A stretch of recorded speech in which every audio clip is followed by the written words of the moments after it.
Welcome to Western New York Independent Living's 39th annual meeting.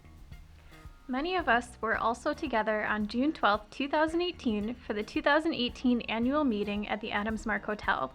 Some old guy got a 30-year certificate, and the guest speaker was Susan Duha, Executive Director of the Center for Independence of the Disabled, New York in Manhattan.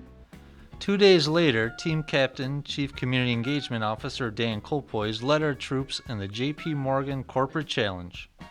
Many staff and consumers gathered in Hyde Park in Niagara Falls for Independent Living of Niagara County's Olmsted celebration in June. Freshly grilled burgers were provided free, and Chief Policy Officer Todd Varwerk explained how the U.S. Supreme Court Olmsted ruling led to consumers' greater independence from institutions. Still in June, Mental Health Peer Connection held an ice cream social in the Job Club, and why not?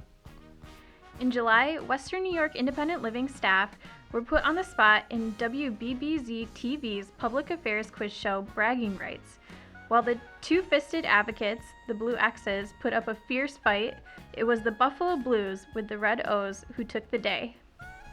Along with other organizations, Western New York Independent Living staff, board members, and consumers participated in the Americans with Disabilities Act March for Accessibility to demand the West Seneca Developmental Disability Service Office for people with disabilities be relocated to a more accessible location.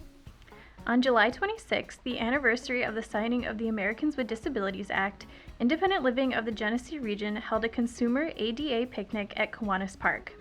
The University Heights Arts Association provided succulent plants to go into the home gardens.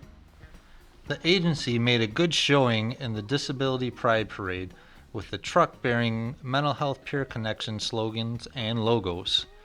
Some marchers came all the way from Batavia, plus our contingent from the Cataract City, our quartet of Scottish bagpipers, when did we get those? And our boldly costumed superheroes? Advocates. Now that's more like it. Participants take to their boats for Island Sea's 13th annual Bass Fishing Derby on August 5th. Say, is that angler with the white cane Doug? Probably. I do believe we have a winner.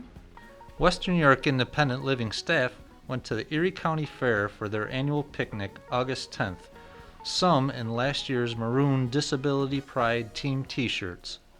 Some relaxed by watching the pig races. Hey, you don't have to lean in, you'll all get in the picture. Marchers are lining up for the 16th annual Puerto Rican and Hispanic Day Parade of Western New York on August 18th. Mental Health Peer Connection's splashy banner makes another appearance on a sportier vehicle. On September 15th, Mental Health Peer Connection held a kite festival celebrating mental health in Gratwick Park, North Tonawanda. There's nothing like 20 restaurants offering their specialties in Batavia Country Club to bring out the foodies, as here in ILGR's 5th annual Taste of Independence. Say, is that community engagement honcho Dan Colpoys going down the food line? The Western New York Independent Living Agencies held another biannual Summit on Aging and Independence, in which participants explored the resources available for seniors who wish to continue living in the community. If it's October, then someone is running for some elected office in November. Like here, they're coming to ILGR's Meet the Candidates Day. A similar phenomenon is occurring in the city of Good Neighbors. A parade of faces, some familiar, some not. Not to be left out, the Cataract City CIL also has its own Meet the Candidates Day. It's important that we get input from our consumers on the success of our services.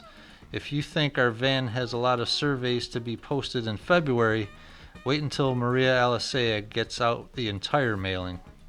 Our volunteers joined others from across the Empire State in the Legislative Office Building in Albany for the New York Association of Independent Living's Legislative Day in February. Some from ILGR met with State Senator Michael Reisenhofer. Our newest Western New York Independent Living member, Niagara Frontier Radio Reading Service, uses volunteers to read newspapers, periodicals, and books for the blind, dyslexic, and print disabled.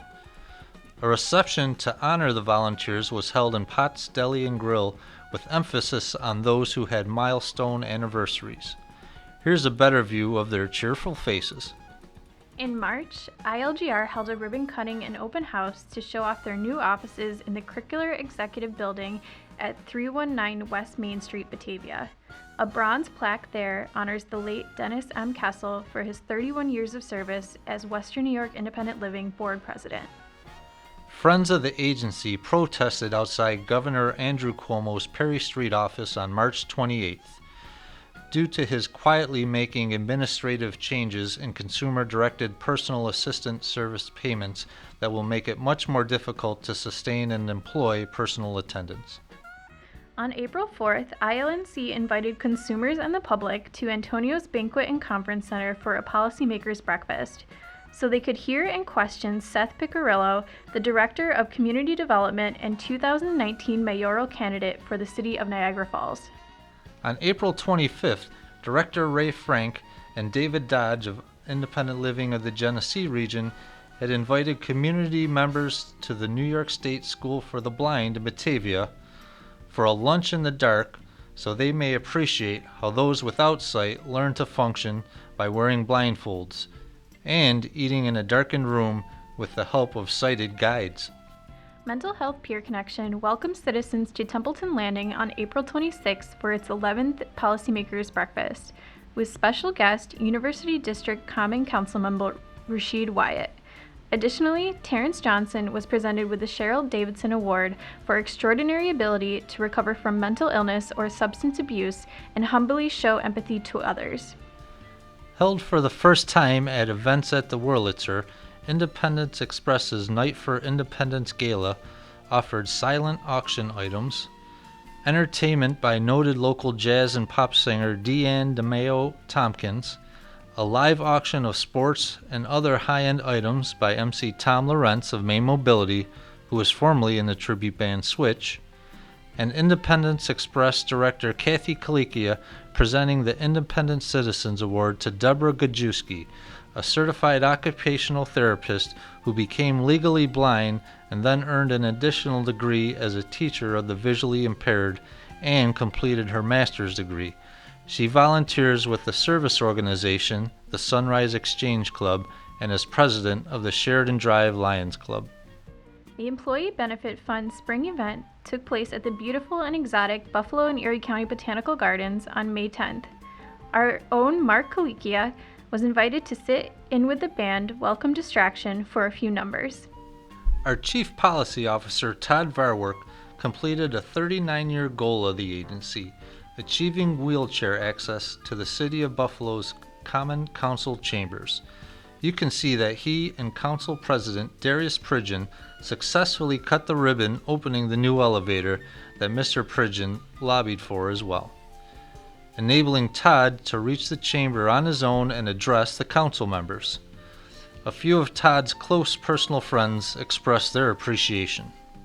We dedicate this presentation to the memory of our late president, Dennis M. Kessel, with sadness and gratitude. Rest in peace, ye warrior of advocacy.